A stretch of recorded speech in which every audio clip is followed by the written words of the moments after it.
dua, tiga. Assalamualaikum warahmatullahi wabarakatuh. Perkenalkan, kami dari kelompok 4 akan mempresentasikan materi kita, yaitu prosedur analisis uji beda, yang dimana kelompok 4 yang beranggotakan saya sendiri, Anissa Syawitri, NPM 2201020030, dan rekan saya, Vena Mulia Virayuda, NPM 2201020025, dan rekan saya, Sandi Arif, NPM 2401020024.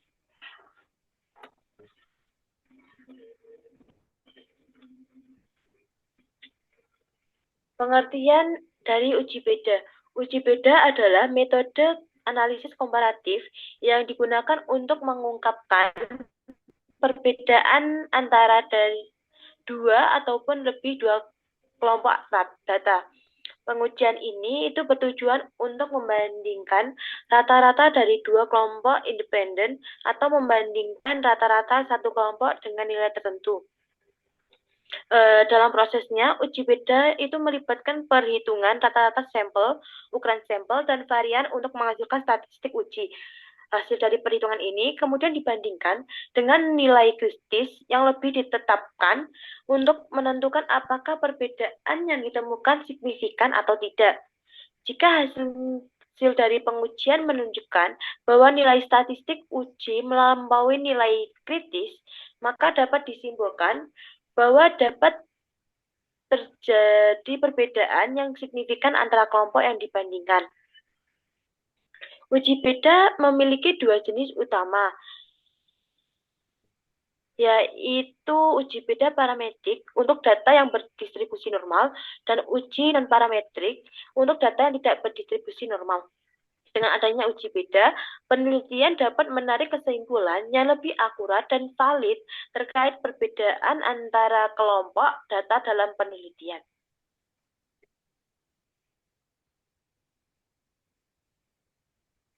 Selanjutnya yaitu jenis-jenis dari uji beda. Uji beda terbagi menjadi dua jenis, yaitu uji beda parametrik dan non-parametrik.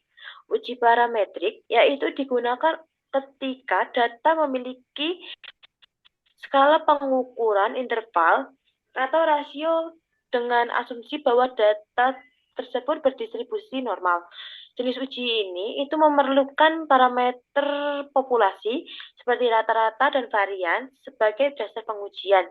Sebaliknya, uji non-parametrik digunakan ketika data tidak memerlukan asumsi distribusi normal atau parameter populasi tertentu. Uji ini cocok untuk data dengan skala pengukuran ordinal atau data yang tidak memenuhi syarat distribusi normal. Menurut dari referensi Hidayati tahun 2017, pemilihan antara uji parametrik dan non-parametrik dapat ditentukan berdasarkan hasil uji normalitas, seperti Kolmogorov-Smirnov test. Uji normalitas membantu memastikan karakteristik data sehingga penelitian dapat memilih metode uji yang paling sesuai dengan menghasilkan kesimpulan yang valid. Selanjutnya akan dipresentasikan oleh rekan saya, Mas Sani. Silakan. Izin melanjutkan. Uji beda parametrik. Uji beda parametrik dijelaskan menjadi dua karakteristik. Yang pertama, dua sampel. Membandingkan rata-rata dua kelompok independen untuk mengetahui perbedaan yang signifikan. Uji beda rata-rata dikenal juga dengan nama uji T. Merupakan konsep dari uji beda rata-rata yang membandingkan nilai rata-rata beserta selang kepercayaan tertentu dari dua populasi. Prinsip pengujian dua rata-rata adalah melihat perbedaan variasi kedua kelompok berdasarkan data yang ada. Yang kedua, lebih dari dua sampel atau ANOVA digunakan untuk membandingkan rata-rata lebih dari dua kelompok dan melihat pengaruh variabel bebas terhadap variabel respon. Menurut Purnama 2024, ANOVA adalah teknik statistik yang digunakan dalam bidang penelitian psikologi untuk memeriksa perbedaan antara rata-rata kelompok dan untuk menentukan apakah perbedaan ini signifikan secara statistik. ANOVA merupakan prosedur uji statistik yang mirip dengan uji T. Namun, kelebihan dari ANOVA dapat memberikan perbedaan, yaitu menguji dari lebih dari dua kelompok. Ciri khas ANOVA adalah adanya satu atau lebih variabel bebas sebagai faktor penyebab dan satu atau lebih variabel respon sebagai akibat atau efek faktor. Selanjutnya,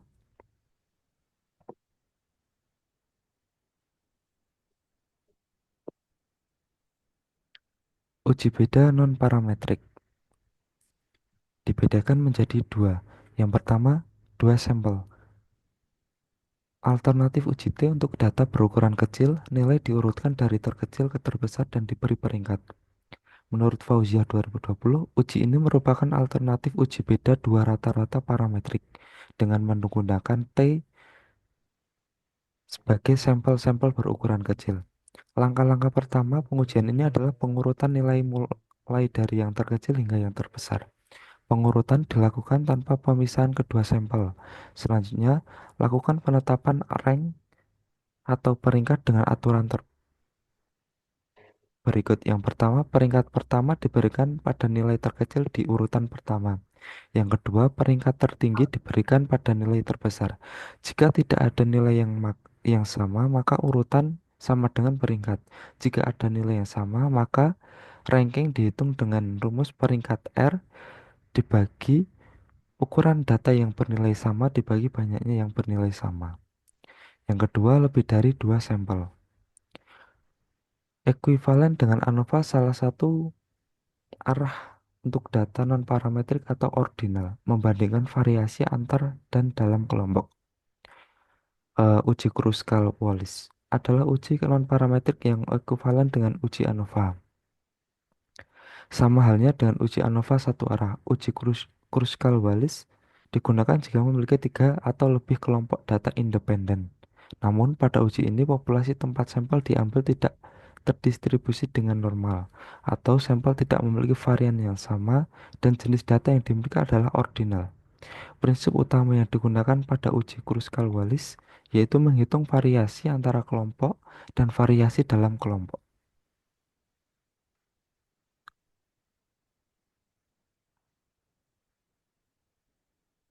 Selanjutnya materi akan disampaikan oleh Mbak Vena. Terima kasih Mas Andi dan Mbak Anisha. Saya akan melanjutkan materinya, yaitu langkah-langkah melaksanakan uji beda. Langkah pertama adalah melaksanakan uji beda, itu menentukan hipotesis yang akan diuji. Hipotesis merupakan pernyataan atau dugaan awal yang menjadi dasar penelitian yang biasanya itu mencerminkan hubungan antara variabel independen dengan dependen.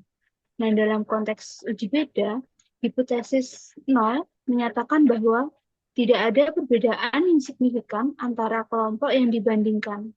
Sedangkan hipotesis alternatif itu menyatakan bahwa terdapat perbedaan. Nah, kemudian setelah menetapkan hipotesis, langkah berikutnya adalah mengumpulkan data yang relevan. Data yang dikumpulkan harus mewakili kelompok atau variabel yang akan dibandingkan, baik itu dari sumber primer maupun sekunder. Proses pengumpulan data harus dilakukan secara sistematis dengan sesuai metode penelitian yang digunakan. Data itu akan menjadi dasar untuk melakukan analisis statistik dalam uji beda ini. Kemudian, jenis uji statistik yang digunakan harus sesuai dengan karakteristik data dan tujuan penelitian. Nah, misalkan, jika ada data berdistribusi normal, uji parametrik seperti t-test dapat digunakan. Sedangkan untuk data yang tidak berdistribusi normal, uji non-parametrik seperti Mann-Whitney atau Wilcoxon lebih tepat. Nah, pemilihan uji yang sesuai akan mempengaruhi validitas hasil pengujiannya. Kemudian, memeriksa asumsi. Sebelum melaksanakan pengujian, pemeriksaan asumsi dilakukan untuk memastikan data memenuhi persyaratan analisis statistik yang dipilih. Misalkan, asumsi normalitas diperlukan untuk uji parametrik, sementara asumsi homogenitas varian itu memastikan bahwa variasi antara kelompok relatif sama. Nah, jika tidak terpenuhi, maka harus dipilih metode pengujian alternatif yang sesuai. Next, Mbak. Kemudian, yang selanjutnya adalah menentukan tingkat signifikansi dengan disimbolkan alfa. Tingkat signifikansi adalah batas probabilitas yang digunakan untuk menentukan apakah hasil pengujian dapat dianggap signifikan. Umumnya, tingkat signifikansi yang digunakan adalah 0,5, 0,05 atau 5%, yang berarti ada toleransi 5% untuk kesalahan menolak hipotesis secara salah. Nah, menetapkan nilai alfa ini penting untuk menghindari bias-bias dalam interpretasi hasil pengujian. Kemudian, selanjutnya adalah menentukan uji statistik. Nah, setelah memilih uji yang tepat dan menetapkan tingkat signifikansi, langkah selanjutnya adalah menentukan dan menghitung uji statistik yang relevan. Proses ini itu melibatkan penerapan formula atau penggunaan perangkat lunak statistik untuk mendapatkan nilai statistik yang diperlukan, seperti nilai T, nilai Z, atau nilai-nilai lainnya sesuai dengan jenis uji yang digunakan. Kemudian, menentukan nilai P.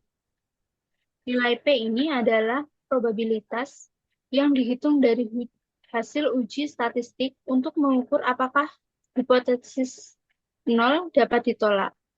Nilai ini dibandingkan dengan tingkat signifikansi alfa yang telah ditentukan sebelumnya. Jika nilai P lebih kecil dari alfa, maka hasil pengujian dianggap signifikan secara statistik, sehingga hipotesis 0 itu ditolak. Kemudian, menarik kesimpulan. Berdasarkan perbandingan nilai P dan tingkat signifikansi, kesimpulan bisa dibuat. Nah, jika nilai P itu lebih kecil daripada alfa, hipotesis 0 ditolak, yang artinya terdapat perbedaan signifikan antara kelompok. Begitupun sebaliknya, jika nilai P lebih besar daripada alfa, hipotesis 0 gagal ditolak. Itu artinya menunjukkan tidak ada bukti yang cukup untuk menyatakan adanya perbedaan yang signifikan. Kemudian, interpretasi hasil. Hasil pengujian harus diinterpretasikan dengan hati-hati untuk menghindari kesalahan dalam menyimpulkan perbedaan antara kelompok. Nah, jika hipotesis 0 ditolak, itu menunjukkan adanya perbedaan yang nyata. Sedangkan jika hipotesis 0 tidak ditolak, maka dapat disimpulkan bahwa jika cukup bukti untuk mendukung adanya perbedaan. Interpretasi ini harus dilakukan dengan mempertimbangkan konteks penelitian dan potensi keterbatasan dalam data atau metode yang digunakan. Next, Mbak. Nah, jadi kesimpulannya adalah uji beda digunakan untuk mengidentifikasi dan menguji perbedaan antar kelompok data dengan memilih uji parametrik atau non-parametrik sesuai karakteristik data. Berbagai jenis prosedur pengujian memberikan fleksibilitas bagi peneliti untuk menentukan metode yang tepat, prosedur analisis data yang dapat membantu menarik kesimpulan yang valid dan dapat dipercaya. Uji beda itu memegang peran penting dalam penelitian, di mana pemilihan metode analisis yang sesuai bergantung pada karakteristik data untuk memahami konteks penelitian yang lain.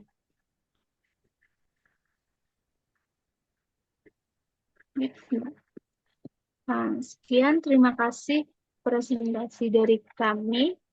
Apabila ada kesalahan dan kekurangan, kami mohon maaf. Wassalamualaikum warahmatullahi wabarakatuh.